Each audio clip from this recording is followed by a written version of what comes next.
Hello বন্ধুরা, তোমরা সবাই কেমন আছো? আশা করছি তোমরা সবাই খুব ভালো আছো। আমিও খুব ভালো আছি। চলে এলাম ছোট্ট একটা ভিডিও নিয়ে। তো এই জামাটা পরে আমাকে কেমন লাগছে তোমরা সবাই কমেন্ট করে জানাবে, আর আমাকে কেমন লাগছে সেটাও একটু কমেন্ট করে জানাবে। আমি না এই জামাটা পরে ভিডিও করার জন্য রেডি হয়েছিলাম, তাই মনে করলাম না একটুখানি বড় একটা ভিডিও করি। তো এই জন্য একটা বড় ভিডিও করলাম। আমার এই জামাটা তোমাদের কেমন লেগেছে বলো। আর এই জামাটা জানো, তোমাদের দাদাভাই আমাকে 2 বছর আগে দিয়েছিল কিনে। 2 বছর আগে কিনে দিয়েছিল। দেখো 2 বছর পরে পরেছি, তার মধ্যে একবারও পরিনি। দেখো আমার গায়ে তাও একদম ফিটিং হয়ে গেছে, তাও একটুখানি বড় হয়েছে গায়ে। তার বুঝতে পারছো আমি কতটা মোটা হয়ে গেছি। যাই হোক, একটুখানি মজা করলাম তোমাদের সঙ্গে।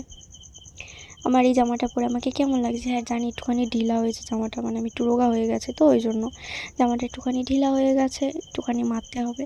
তারপর আরেকবার পরে তোমাদের ভিডিও করে দেখাবো। তা এটা বাদ দিলাম, দিয়ে তোমাদের এমনি কেমন লাগছে সেইটা একটু আমাকে কমেন্ট করে জানিও। সবাই ভালো থেকো, টাটা।